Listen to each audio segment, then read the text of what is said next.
Nagpaabot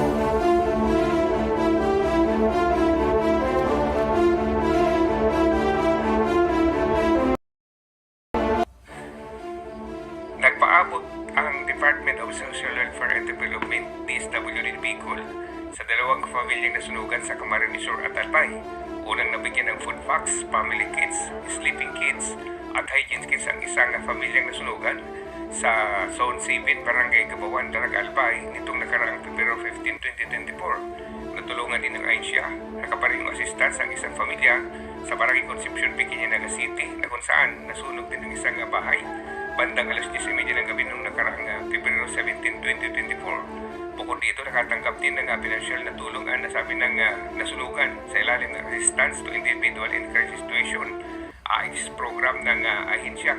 Samantala sa Naga City, sumiklab at sunog sa Barangay Ramayda, Village, Concepcion, Pequeña, Naga City, na kung saan namataan na lang ng witness ang nasabi ng nasusunog na bahay. Kakaan naman dumating ang Bureau of Fire Protection Naga City at napula ang sunog, sumalit na gadalito ng malaking pinsala sa nasabi ng bahay sa Concepcion, Pequeña. Yan naman ang ulat para sa Bunyog Kabikulan. Ako si Kabunyog Ernie Marfil.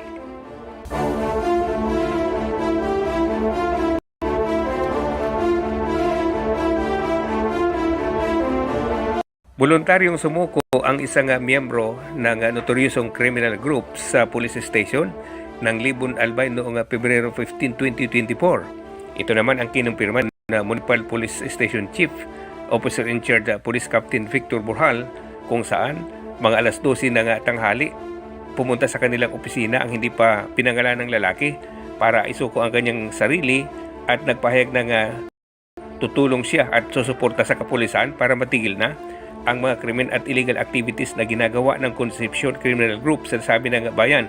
Sinabi ni Burhal na nangako ang nasabi ng persona na tutulong sa kapayapaan at mawala na ang takot ng mga mamamayan sa nasabi ng bayan. Kasabay nito, nanawagan si Burhal sa mga kaanib at mga miyembro pa ng nasabi ng gang na sila ay sumuko at kunin ang oportunidad na binibigay ng pamahalaan para makapagbagong buhay at magbalik loob dahil nakahanda naman di umano ang pamahalaan na sila ay tulungan para sa kanilang pagbabago. Iyan naman ang ulat para sa Bunyog Kabikulan. Ako si Kabunyog Ernie Marfil.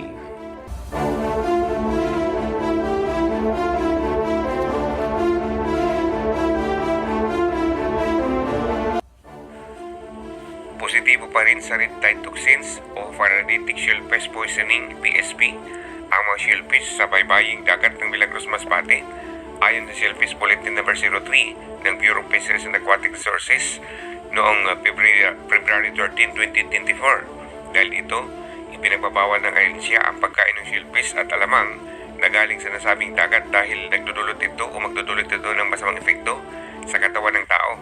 Subalit lininaw naman ang ahensya, ligtas pa rin kainin ang ilang lamang dagat tulad ng isda, pusit at alimango, basta't siguro din hindi umanong maayos ang pagkakalinis at pagkakaluto nito. Ang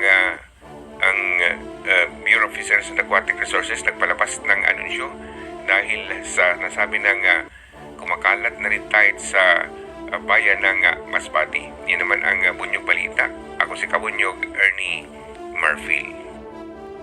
Bunyog, bunyog, halikan na kasama ka. Bunyog, kapag buklod ay may pag-asa. Luzon, Visayas, Mindanao, isa ang pananaw. Sa bagong Pilipinas ang bunyog isisigaw. Bunyog.